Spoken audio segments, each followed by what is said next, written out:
Welcome to the Healthusiasm podcast, a panel discussion on behaviors, innovations, and trends in health and self-care. My name is Christophe Jauquet. I'm the author of the book called Healthusiasm and a global keynote speaker on the future of health and self-care business. Every month, I discuss with a panel of experts the positive changes that are shaping our health and happiness. And today, we have three of your beloved experts in the panel. Calling in from Barcelona is our digital health connector, Aline Loiset. Hola. From London, customer experience and research expert, Krupa Sutar. Hi, everybody. And last but not least, from Ghent, Belgium, human experience expert, Mo Zoumina. Hi there. And this means that we are missing out on our American in Paris, our medical expert in digital health, Aditi Joshi. In that case, we always invite a special guest to our panel. Some new blood, some other expertise. And today's guest is an experience engineer and a well-being-intelligence expert who authored numerous industry reports, specialist books, and publications. He is one of the very few people in the world who has been active in every aspect and domain of the health, well-being, and travel spectrum, such as medical and wellness tourism, well-being and hospitality, spas and leisure experience. So I think that with all that experience and wellness, our guest must be the most relaxed guy we'll ever have on the show. Welcome, László Puczkó. Thank you, and hello, everyone. Hello, László. Welcome. Together, we want to amplify the health enthusiasm that we see in articles, new business ventures, or simply even in the world around us. Now, if you're new to the show, you might wonder what health enthusiasm is all about. Well, health enthusiasm is the aspiration that we all have to be healthy and happy. And as a result of this, every company or organization is now more than ever focused on making their customers healthier and happier. So tell me, Mo, what health enthusiasm did you witness in the past month? Well, we've been talking, microbiome has been a kind of a recurrent subject in the podcast, and I've also worked for a microbiome startup called S-Biomedic. It's interesting because it kind of merges two things we already discussed, the digital twins and microbiome. So I'm very enthusiastic about the fact that scientists have invented what they call the first vagina on a chip. So it's scientists at Harvard Wyss Institute that have developed the first vagina on a chip, a small device, and it contains live human cells, and it kind of replicates the cellular environment found inside the vaginal canal. Now, by adding these bacteria to the device, they call it the vagina chip, they can study how different microbiomes affect the health of the vagina.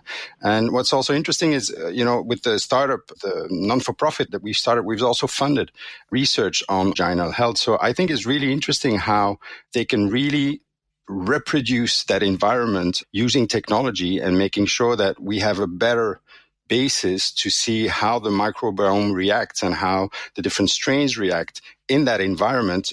It kind of outperforms what we're doing with mice for the moment. So it's really an opportunity to bring women's health into the modern time using modern technology. And organ on a chip technology does have its limitations, so it cannot perfectly capture all the features that influence the human vaginal microbiome, but it's a good first step towards further research.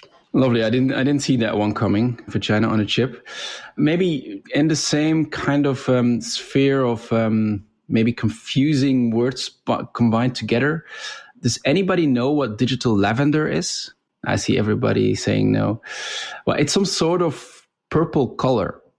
And according to WGSN Trend Forecasting Agency, it's the color of the year 2023. Now, why do I bring this up? Is because that colors that are trending are in some way a representation of the sign of time.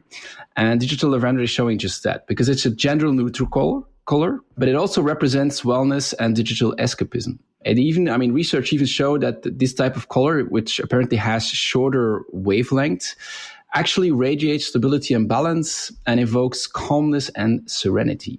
By the way, saying the word calmness, digital lavender, if you want to know how it looks like, it's actually a color that comes close to the blue that is used by meditation app Calm, but it's a little bit more purple-ish. And so it is said that the sensorial quality of this color, digital lavender, makes it ideal for self-care rituals, healing practices, and wellness products. And so therefore it's even expected to be used in consumer electronics, digitized wellness, mood boosting lighting, appliances at home, all those kind of things. And probably also in many different wellness experiences. László, as a wellness well-being expert, have you heard about digital lavender? Not the digital lavender as such, but the color itself has been used for quite some time, anything to do with holism and spirituality. So that's a typical color associated with mindfulness activities. Let's say the most appropriate could be the most straightforward, could be anything to do with yoga, is often associated with that color. But I think it's a little bit misleading, if you ask me, digital lavender, because lavender is known and used for its scents and the essential oil content and not necessarily the color of it. So I find it potentially a little bit misleading and even letting down anyone, because lavender's impact on your physiology as well as your mental state is coming from the scent and the oil, not necessarily from the color, or not only from the color. And then you have to create a digital scent of digital lavender. So that would be the completion of the full circle. But I think that's why I like it, I guess, because it's kind of like saying that this color could do potentially the same thing as lavender, I guess, in a way. But so tell me, what is your enthusiasm this month? Did you see anything that you want to share with us? I think this is everything that Mo said, for example, and we discussed it earlier. The being aware of what's happening with your body, especially physically or in your vital state or even your mental state. I think we need to be very careful about the information overload and to create a panic mode, because we can be easily bombarded with that much information of daily readings and data that can go beyond the healthy alertness and can create even paranoia, that you become worried about so many things and you didn't even think about it. And the more you know, you recognize how little you know and you want to know more. And then it's spiraling into a situation that you are endlessly looking at data about your physical being, none of which probably makes too much sense to you because you're not a healthcare professional as such. And you don't have a degree in 12 different healthcare specialties. And I think that's very critical now, that all those readings would have a meaning to it, because not the reading that counts, but what it means to you as a person, not average what the reading should be, but what it means to you as a person, and provide any kind of digital support to translate that meaning and say, calm down, nothing wrong with you. And it alerts you only if it really is something that you should be worried about, instead of just checking it. Yeah, I think if you're totally right. I write about this in my book. I call this healthy mania. I think the quest to be as healthy as possible can make us very unhealthy, even unhappy. So it's something that we need to be wary of. And I think you, as an experienced engineer in the well-being and wellness industry, maybe you should really reflect upon what is the experience that you can create around that to make sure that there is some wellness and well-being towards dealing with your own health as well, I guess. But I think information could be interesting as long as you don't go too far in it. And I think there was an article that you, Aline, can bring up, which allows us to even have more information. It was about Nico Health, right? Exactly, yeah. So Nico Health is the new venture from Daniel Ek from Spotify. We mentioned it in previous episode. And a few days ago, there was an article from Sifted, where one of the journalists at Sifted actually tested the solution. She went there and I thought it was very, very insightful. So she said it's like a very, very discreet place and not even the name on the door. The session lasts for like 1 hour in total. So you get into that room. There's a full body scanner. So you start with that, and they will do like 2,000 pictures of yourself in 2D and 3D. And then you lay down on the table, and they will do more tests like ECG.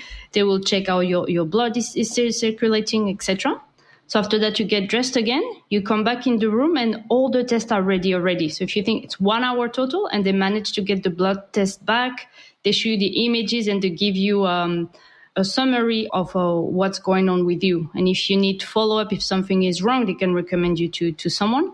And something that I find interesting is that they're actually using the data collected for different clinical studies. So there's like one on skin conditions, for instance. There's another one on heart disease risk.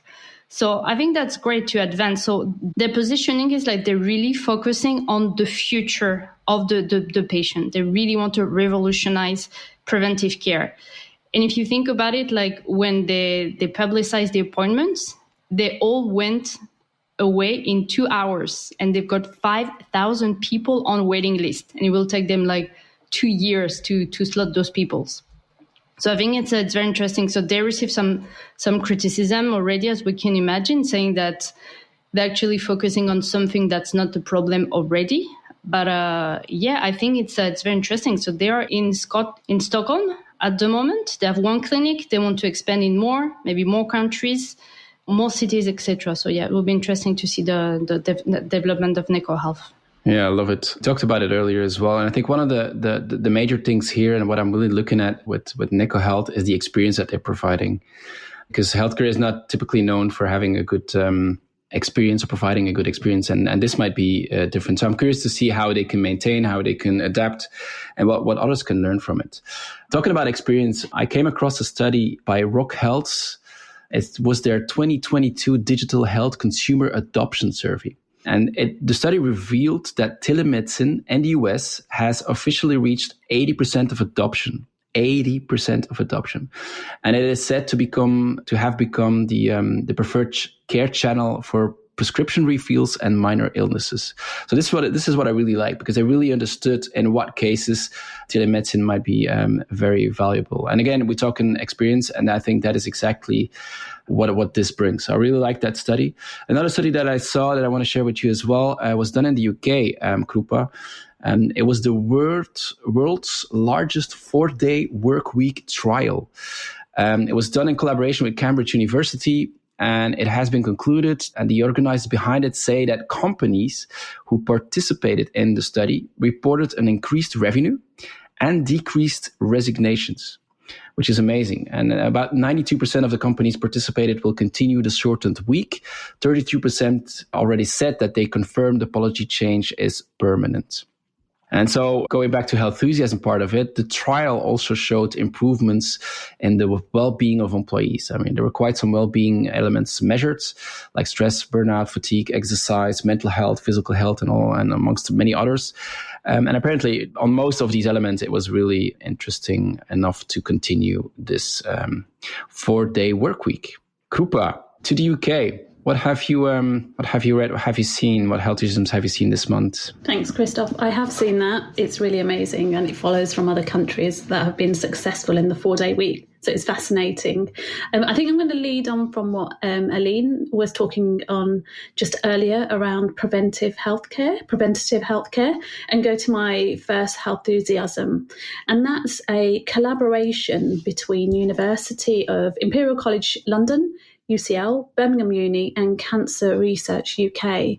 And what they did is they collaborated with 2 high street retailers to obtain the shopper data of women.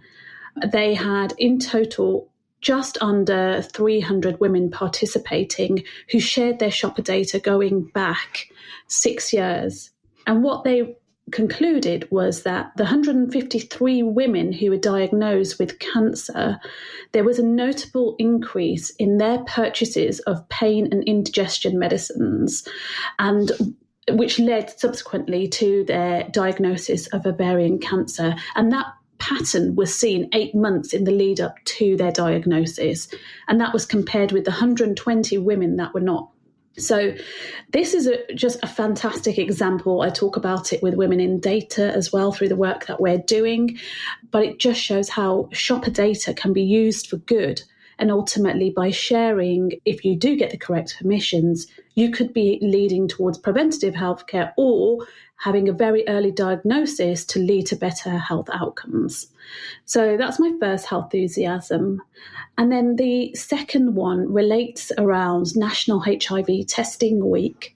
So earlier this month, there was a trial in the UK, and there's currently just under 4,500 people in England living with undiagnosed HIV. And what happened was that some people were sent HIV tests at home. What we've seen here is that there's been a drop in testing amongst heterosexual men before and after the pandemic. There's also been a drop in testing amongst women, although testing amongst gay and bisexual men has actually increased. But these test kits were sent to their homes. They were completely in plain packaging, so nobody will ever know that they had them. And what it entailed was a finger prick with results in 15 minutes. And then, if they needed, they would have a follow-up clinic appointment. It also collided with a really popular television series also talking about HIV as well. And it's just a fascinating way to show how testing at home can also increase people going to then actually hopefully not get a diagnosis, but also just increasing the uptake. And this was a really lovely piece of work from which collided with National HIV Testing Week. Oh, lovely. I like it. Just coming back on your shopping behaviors, I think there's a lot you can do about shopping. And I recently came across two examples as well in the shopping area. Two US-based solutions for food inequality. And I know you'll like this example, Krupa. First of all, there's this company called About Fresh. It's a Boston-based nonprofit organization who believes that better food accessibility has the power to improve health outcomes. Kind of makes sense, right? But what they did now is the organization launched a Fresh Connect, which is a debit card that provides people of underprivileged communities with access to better and healthier foods. So here how it works. You meet with a medical and the healthcare team will define a monthly budget for you for healthy foods. And then people will receive the credit card or the debit card at home with money on it that allows them to buy healthy foods. So a really lovely initiative. Another one was Freeform Market, also recently in the news because they have a new investor. If you're not familiar with Freeform Market, it's an online platform that wants to make it easier for low-income patients with chronic health conditions to manage their health with proper nutrition. So again, shopping and helping the underprivileged communities. It's a bit similar to About Fresh, but in this case, it's an online store with a lot of products online. And they also provide one-to-one coaching, online educational resources, and so forth. It's really a health enthusiasm world indeed. I mean, if you look at it, there's so many positive changes that are making our world a little healthier and happier every day. I really enjoy watching these changes unfold. I analyze them and try to understand the broader impact of these changes. I even write a newsletter about it called It's a Health Enthusiasm World. If you're interested, go and discover them on healthenthusiasm.com. Now, every month during the Health Enthusiasm podcast, I'll recap one particular newsletter for the panel to debate. And this week's newsletter is Transformative Travel. Let's get into it.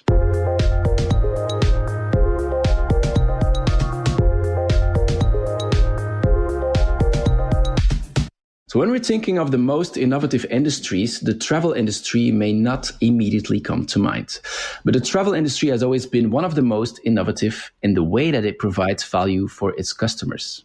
Think about it. Travel used to be mainly about renting a place to get out of the house about 80 to 100 years ago. Already in the 1960s, people wanted more. Travel companies like Club Med invented the all-in formulas. The focus switched from renting a place to stay to receiving endless services during your stay. Then in the 1990s, another shift occurred, as people were more keen on experiencing new things. Holidays were increasingly focused on, for example, things like whiskey tasting tours in the Scottish countryside, horseback riding in the Ardèche, or hiking in Iceland. But what the travel industry did here was something that was followed by many other industries in the years after. It was shifting from offering a product to offering a service to providing and selling customer experience. I believe that the travel industry was actually one of the first industries to create value by selling experiences. Now, in the past decade, we've seen the travel industry innovate value creation again, now focusing on what I call customer transformations. It's no longer just about organizing a tremendous or an enjoyable experience anymore. Instead, tourists, they look for travel that makes them feel better, healthier, or happier. The purpose of travel is no longer just getting away. It's about coming back home and feeling transformed. And we see the shift happening in multiple ways. But I mainly want to attract the attention to the growing popularity of two things: wellness travel and medical tourism. And here's a number for you. Did you know that wellness travel already takes up about 20% of the travel expenditures today? And it's bound to grow massively in the years to come, because about 50% of travelers say that travel is the best way to improve your well-being. So what we see is that many people primarily would travel to wellness centers, such as like dedicated retreats or, wellness resorts. And this type of travel takes up about 40% of the wellness travel today. But the remaining 86%, so the bulk of wellness travel, comes from wellness activities that are being incorporated in otherwise standard trips. After all, to the health tourism trend, or in other words, the increased emphasis on health, people are looking for ways to continue taking better care of themselves when they travel. And this makes sense, right? How nice and rewarding is it to add some health and self-care to your travel? But how amazing could it be if we do the opposite as well, adding some travel to your health and self-care? And this is what we call then medical tourism. Medical tourism, it might have been known and it's long been considered as the travel you have to do to be able to access affordable healthcare in another country. But basically, that definition is no longer correct. In fact, the main reason for medical travel today is the search for the most advanced technology or the search for a better experience when you have to undergo a necessary procedure. If you're working in healthcare, think about that. People increasingly travel for medical treatment to have a better healthcare experience. I said it at the beginning, travel is no longer just about getting away. Instead, it's about coming back transformed. Krupa, I know you've planned a nice trip very soon. I think it's also to do a bit of self-care, right? Yeah, it is. So I would be in your wellness travel section of this, which is we are trying to plan a trip to Bali, and that's purely for yoga and just to enjoy the spirituality whilst we're there. I wouldn't say this is something that's quite new. People of my culture, we go to India to Ayurvedic retreats. We've been doing it for thousands and thousands of years now.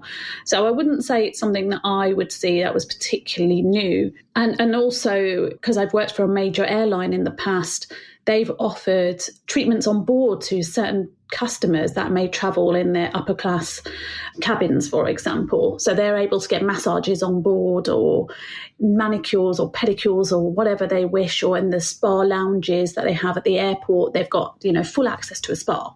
So I wouldn't say it's something new. It's amazing that if people wish to do that, that's brilliant. I think the medical tourism is something I've seen growing more and more.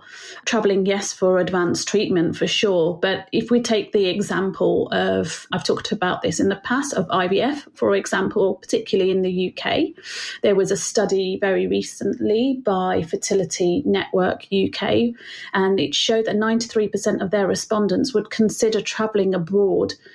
The majority of those people will travel abroad for treatment because in the UK we have something known as the NHS postcode lottery. So depending on where you live in the UK, that determines your access to fertility treatment. And it also depends on your age and also if you have previous children and also certain medical conditions. So some people or couples or individuals will be offered up to 3 rounds of IVF treatment, and some may not be offered anything at all. So, and then if you look at the cost of having to pay, you could be paying anywhere between £5,000 to £20,000 per round of treatment. Whereas going abroad to other countries, you're offered that at, say, €3,000, and you have a holiday out of it. I wouldn't class IVF as a holiday though, but you would have access to. You are not going to be in your normal routine. So medical tourism is definitely I'm familiar with and have seen it through a lot of friends and family. But yeah, hopefully this year I will travel for some wellness travel if I can. Yeah, it's fascinating. I can only wish it to you, definitely.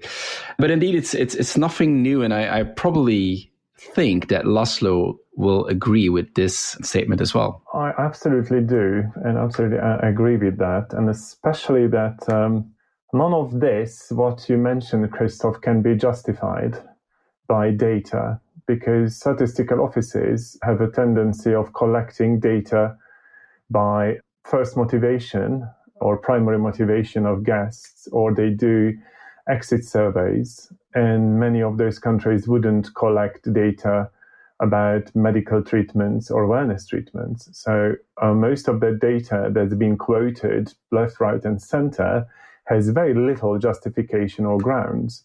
We have seen it in many studies and many works that you can challenge this data very easily because, well, tell me where you get the data from, and then you find it very, very slim, the real justification of it.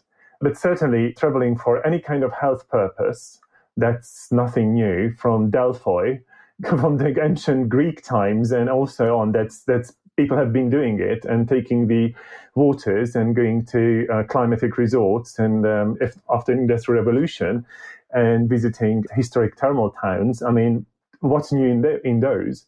But I think when you mentioned into the transformation and transformative nature of it, and especially in the medical side, some of those medical trips are done because you feel the need to do it, but you shouldn't necessarily have to.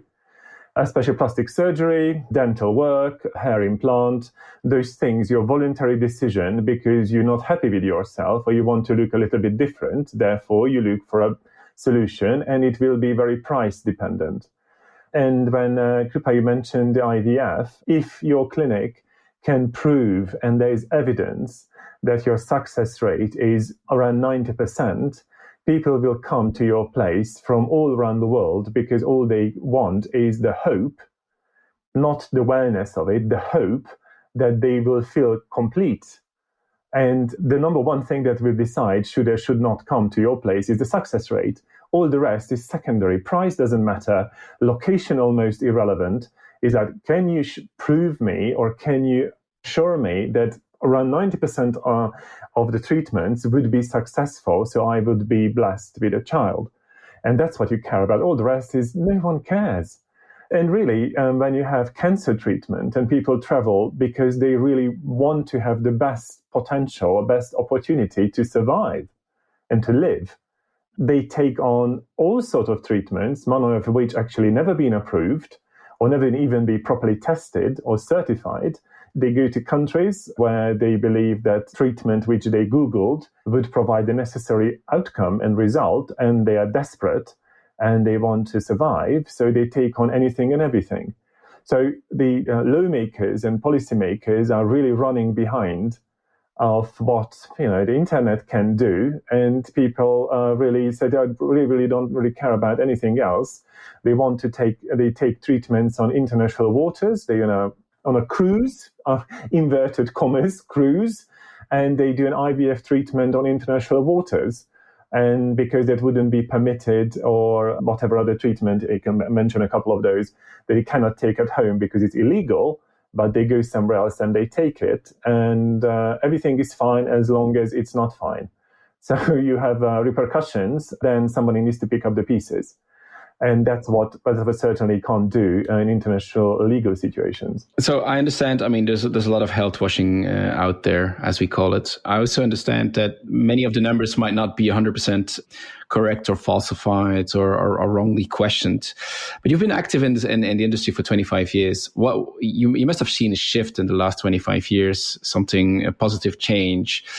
If so, what would that then be? I think the awareness and the interest in talking about customers, travelers as such, that they're happy to explore what's available, especially there is some evidence behind it, or there's some heritage relevance, or some lifestyle patterns that people have been doing, and therefore you want to be acquainted with that activity to see if that has the same impact on you.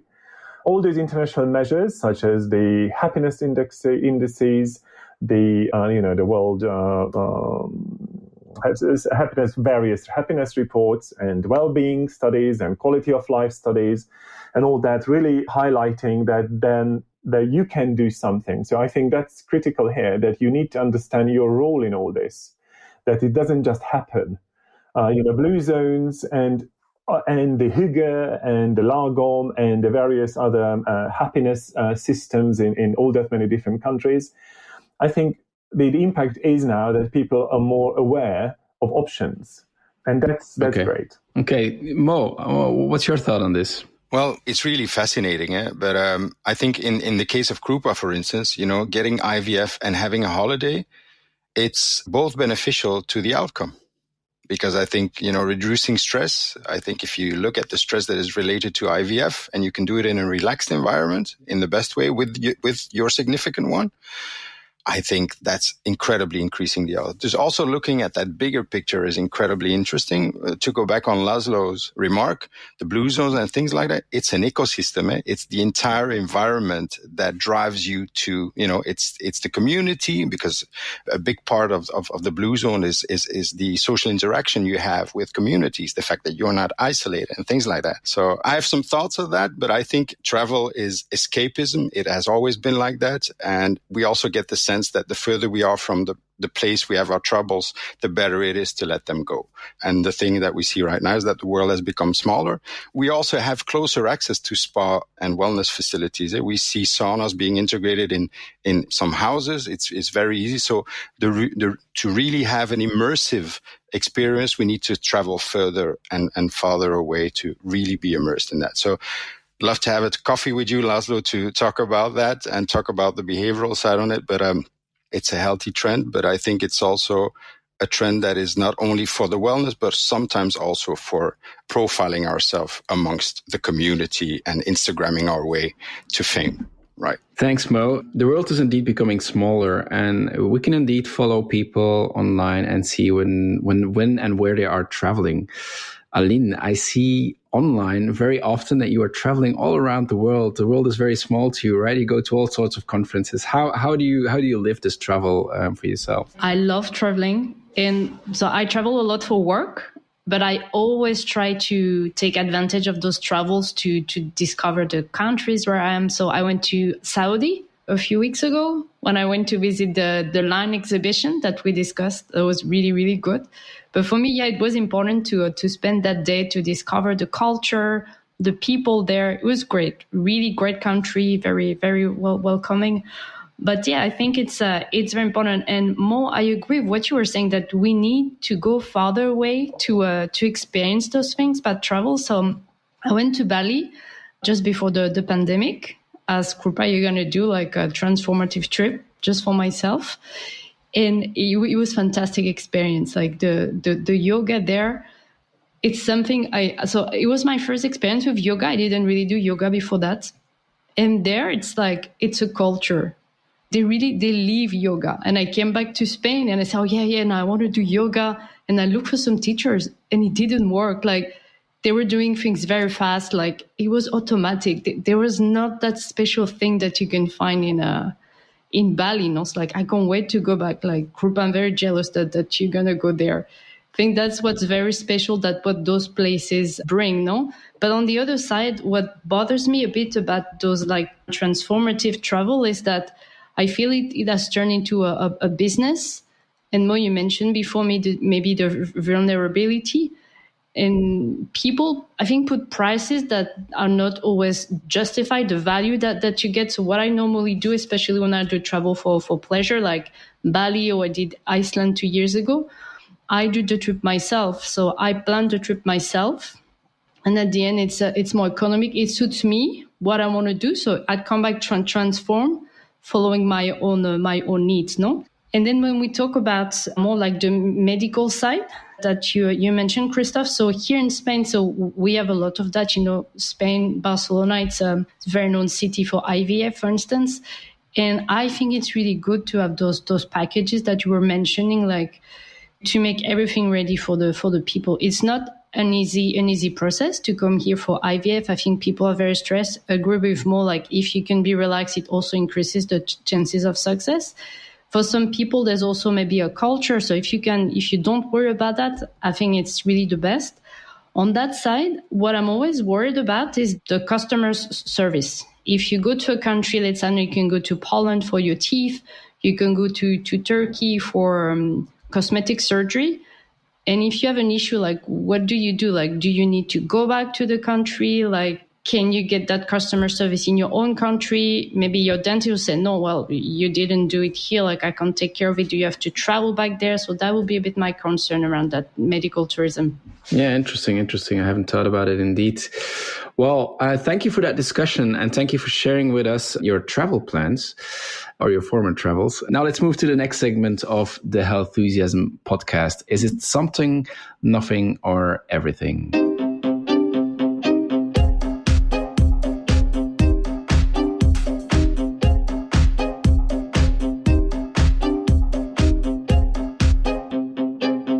So every month, one of the panelists brings an idea, an innovation or evolution forward that sparked their healthhusiasm.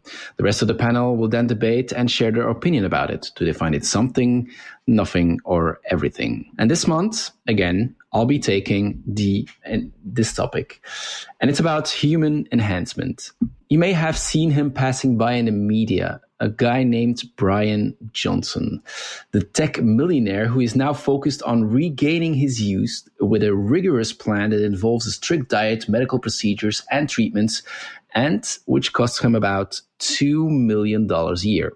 Johnson employs a team of more than 30 doctors and health experts who monitor every bodily function.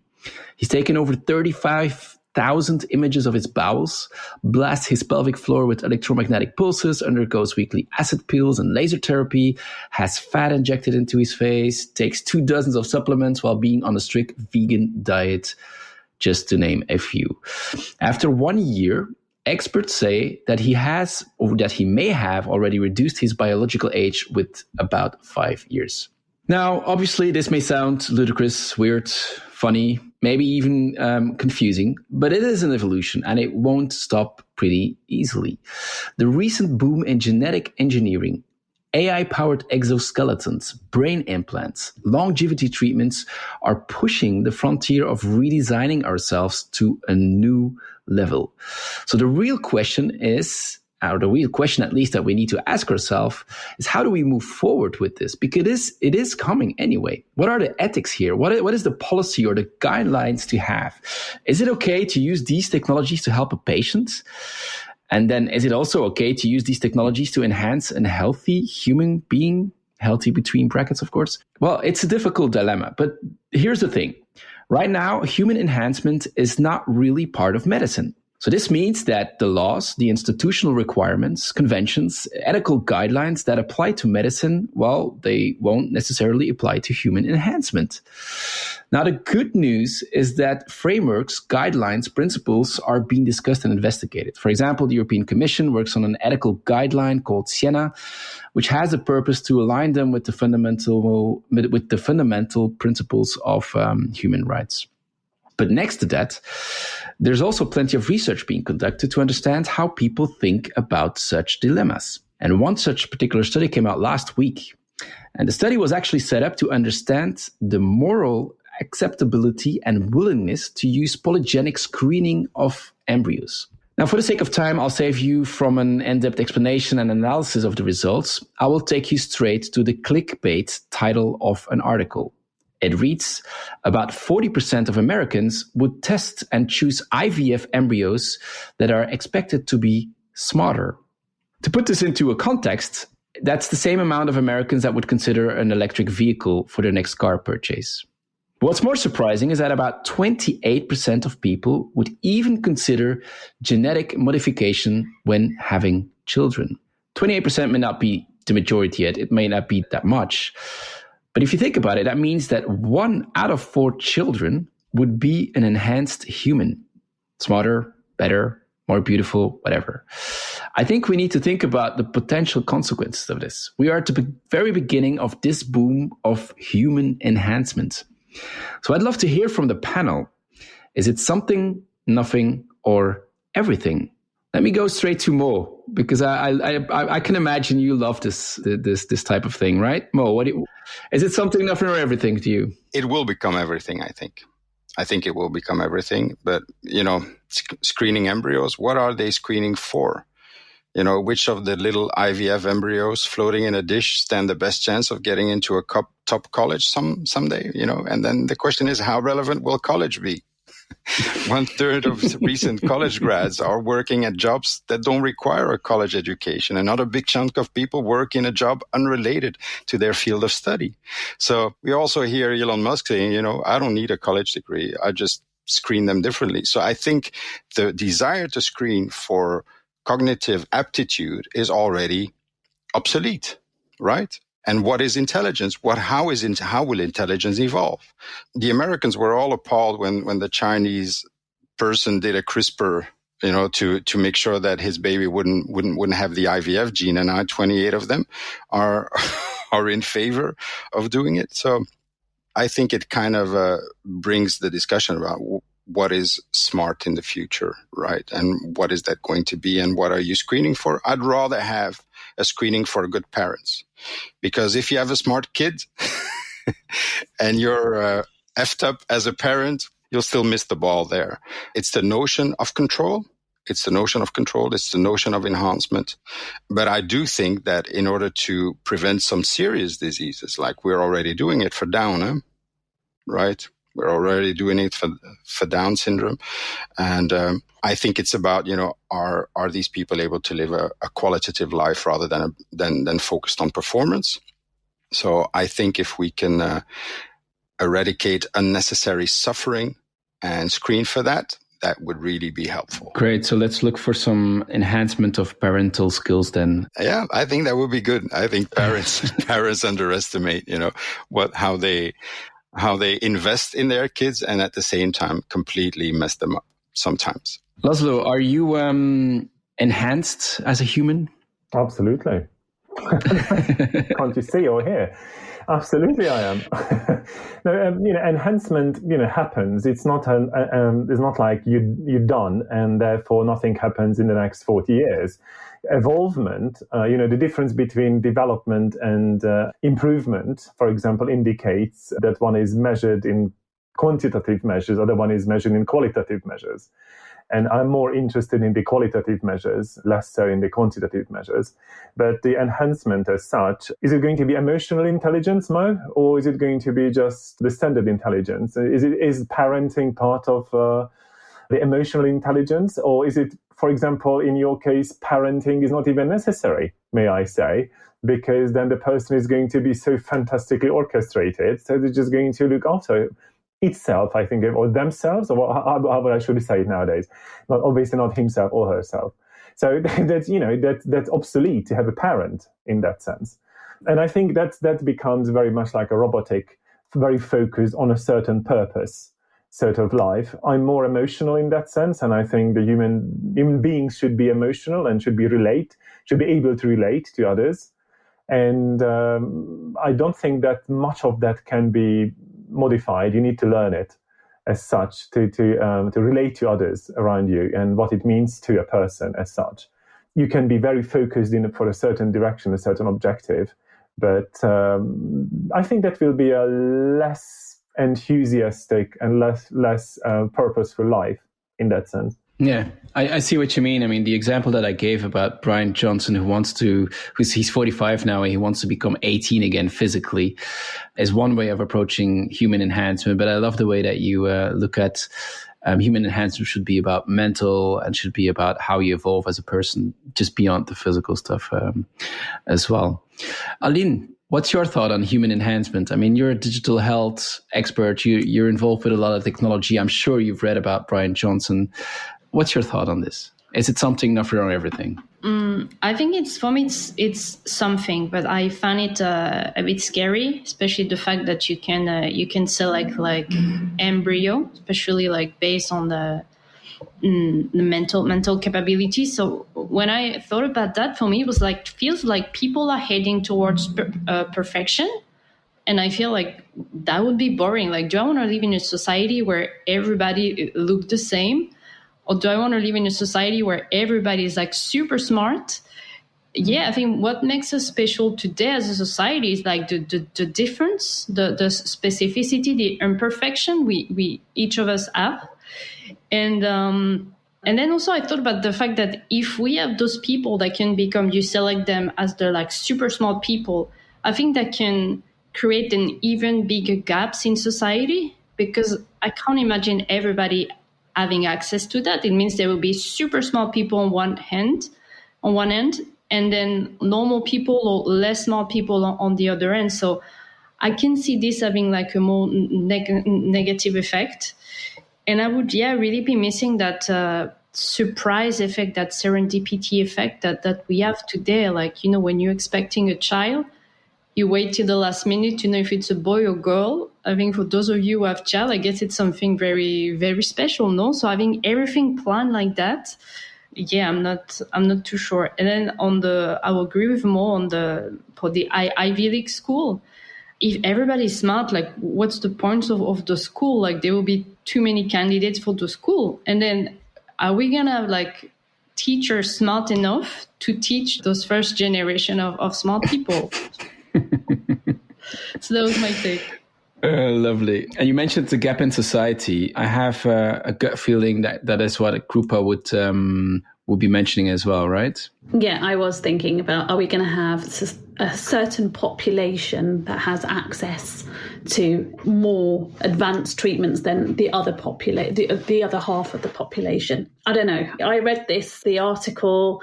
I think human enhancement is coming. It's something.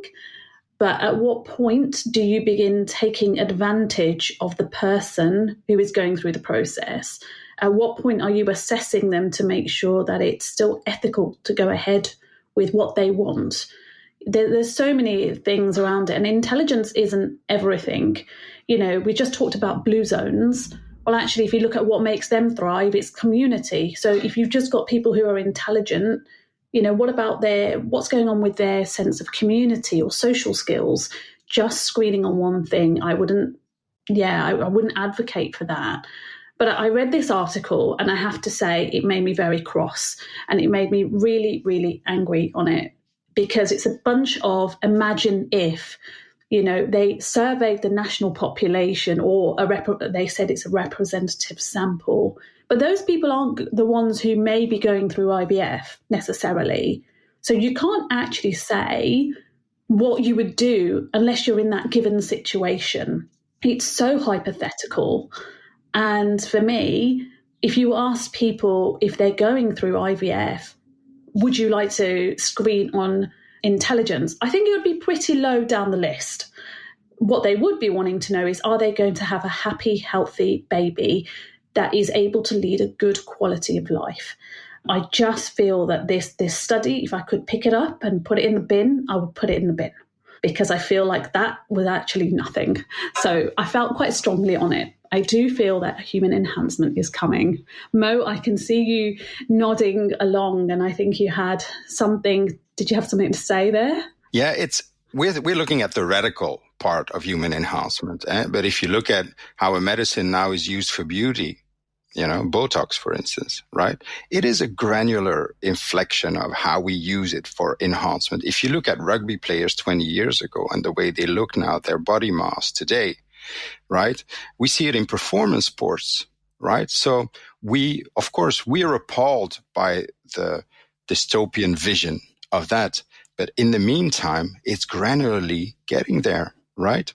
So it is a trend that will happen. I think, as Christophe said, as with new trends, ethics will lag based on where the market is, where the opportunity is. If I look at how youngsters for the moment are developing the body culture today, being beachable and things like that, they're willing to go really far to do that. And in some sports, it's even leveling the play field. In some sports, body enhancing drugs are allowed, because otherwise you kind of have a play field of those who play and those who don't.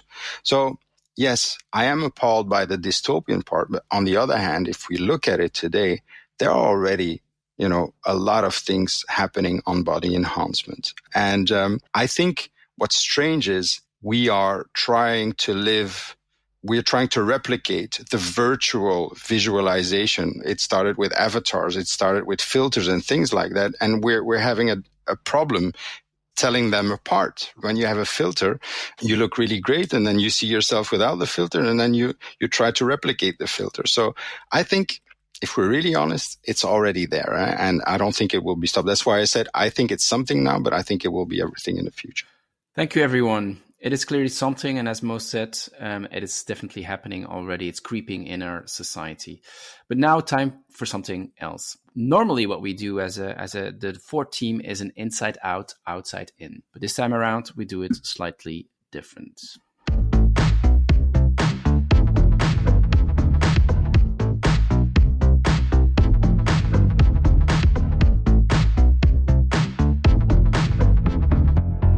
Krupa, you brought forward the idea or something that is happening early March, and you wanted to share it with us and have a debate on something very specific.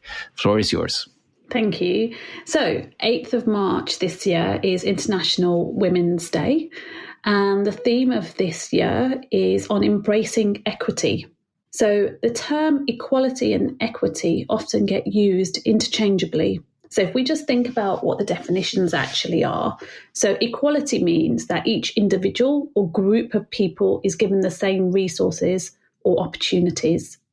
Equity, on the other hand, recognises that each person has different circumstances and allocates the exact resources and opportunities they need to reach that equal outcome. So basically, it's about giving everyone what they need to be successful, as opposed to everyone having the same thing.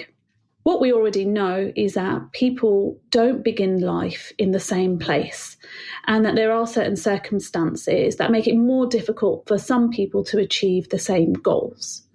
Those people are often from marginalised communities, for example. They could be people of colour, disabled people, and women have also been disadvantaged over the years.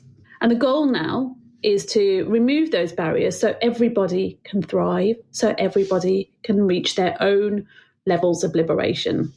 But even within gender, it's intersectional. So a policy designed for some women may not also work for all women, and those from marginalised communities or those women who may be disabled. And the goal here is to change those systematic and structural barriers that get in the way of people from thriving. So one example here we've got in the UK, a UK study from the ONS, so Office of National Stats, has found that women who come from more deprived areas in England spend over 19 years in poorer health than those the least deprived areas. So embracing equity is the theme for this year's International Women's Day. And I thought it'd be really good to get your feedback on how you see this applying to health.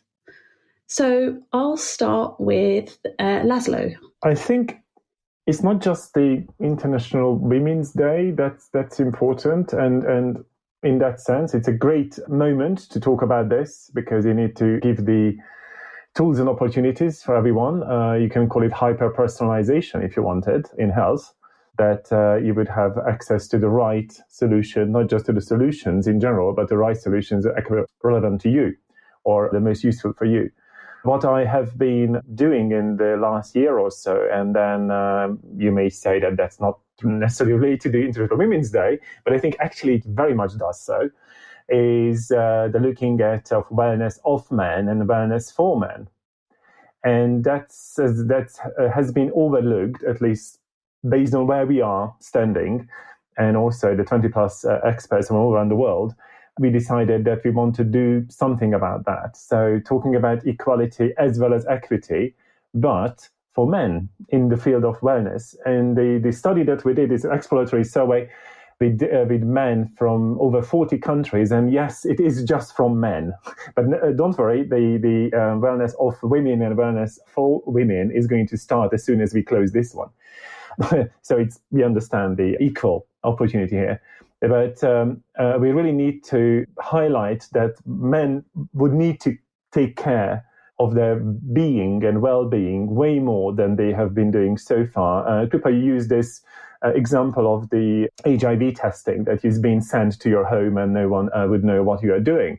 That's partially part of it. And we need to understand the landscape of how men look at their own well-being and what they believe should be done to make that better. And we are in the final assessment of the data, and it's amazing. And this is when the women come in, or partners more like. The number one source for any wellness-related information is the partner.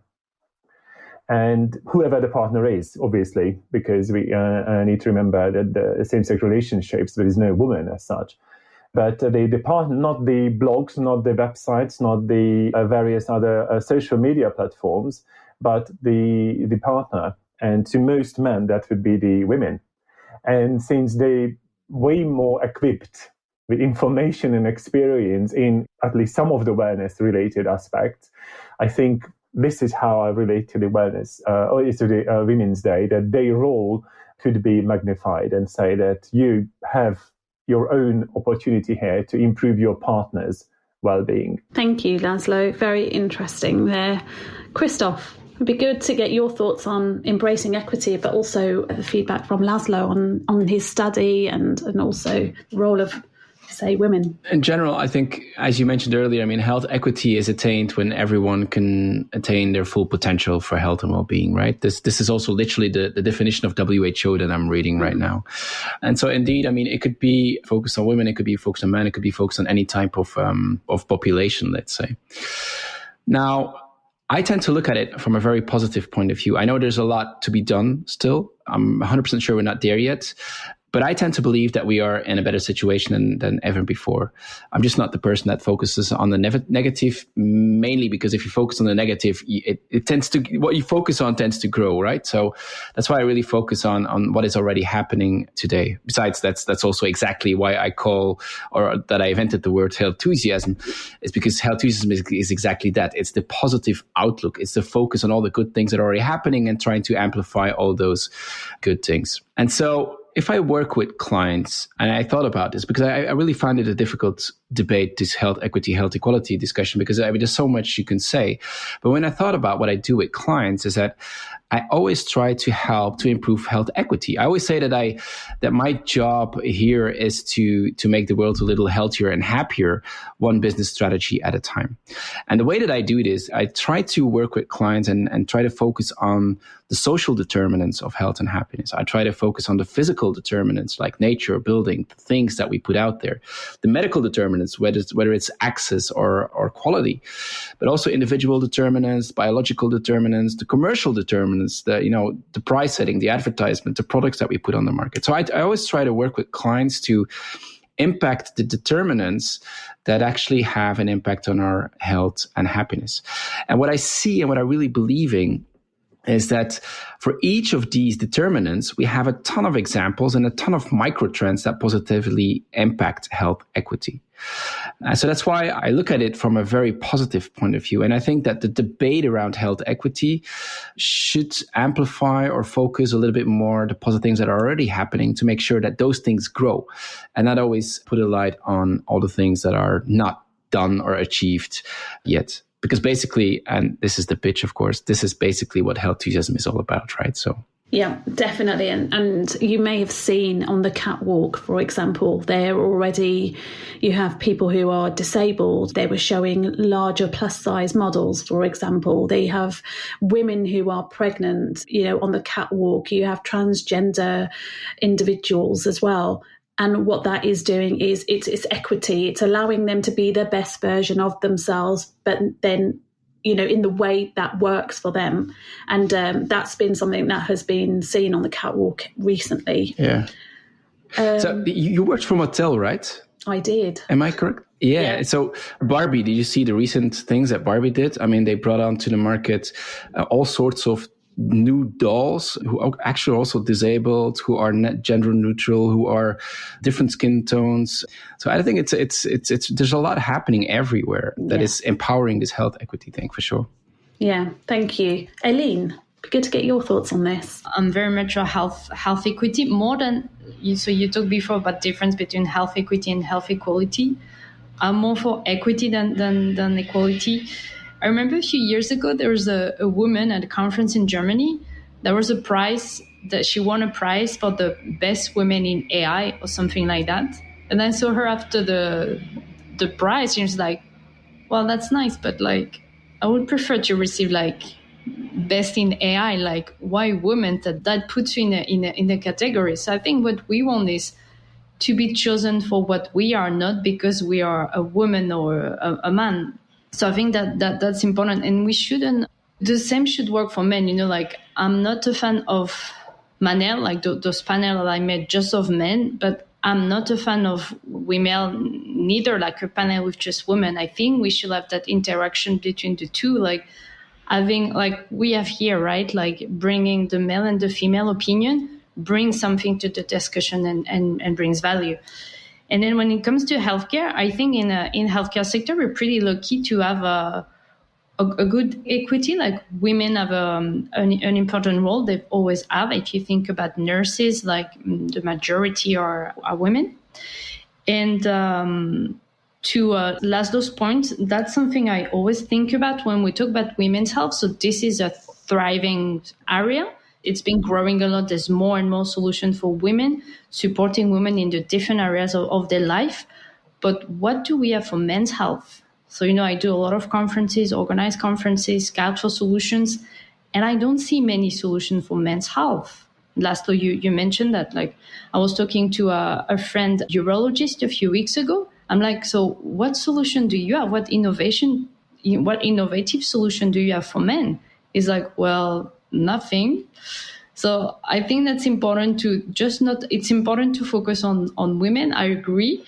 But men shouldn't be forgotten, and we should also, take care of them and to develop such solutions. László, you were saying that are really focused on the men's needs that are different than the women's needs. Thanks, Eileen. I think here in the UK, for example, our women's investment is around 1% to 2% in new startup companies, versus getting, for example, male investment, which is at around 95%. So it's an interesting debate. I think there should always be, something for each community or each group, and so that nobody is feeling left out. And therefore, it's all for me. It is like you. It's more equity than equality.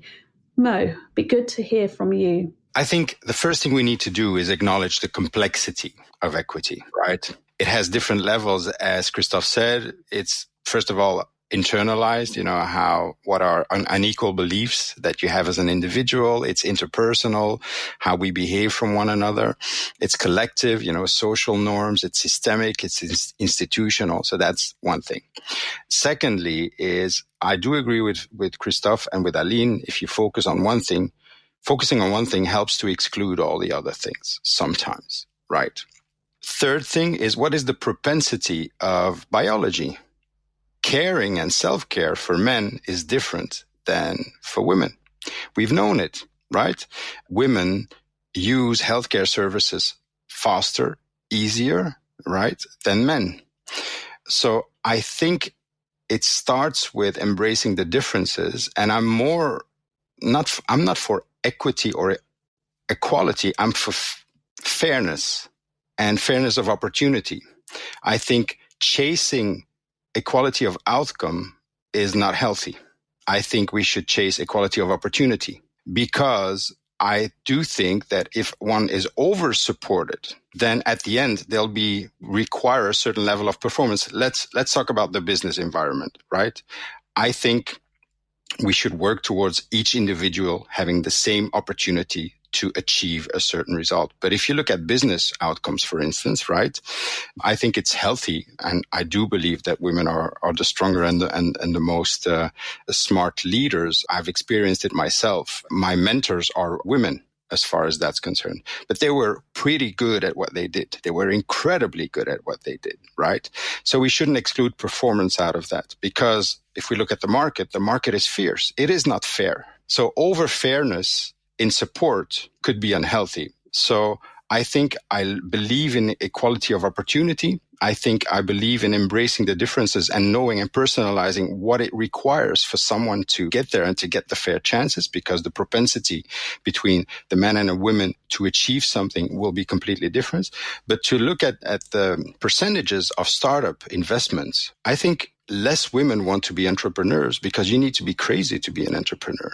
I think women are smarter for it, because they say, I'm not going to work 80 hours a week and give up everything just to get there. right?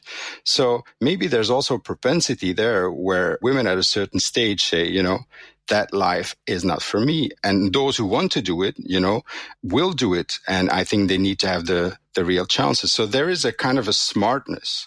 If you really look at entrepreneur and what you need today to get there, you got to be out of your mind. You need to say no to everything, right? And put your life aside. And I think women are smarter for it. And they say, work-life balance and so forth. Why is that important? Because the market is fierce. The market is not fair. So fairness in an unfair environment kind of creates a friction. And I know there'll be a lot of controversies there, but I believe in equality of opportunity. And I believe in universal fairness. And I think organizations should be fair to make sure that if people are willing to put the work into it, that they will support them in getting there, right? I don't think we need to create a support system where the effort is different. And I certainly do not want women to work harder for the same thing than men. But I think we need to start with equality of opportunity. Is that something you can live with, Krupa? Oh, gosh, it feels like I'm bearing the brunt of this decision. Oh, I think fairer opportunities for all is where I would go. Not just men, women, but however you identify. You could be transgender, non-binary. And I truly believe, for me, it's fairness of opportunity for everybody. So that is how I look at it. Yeah.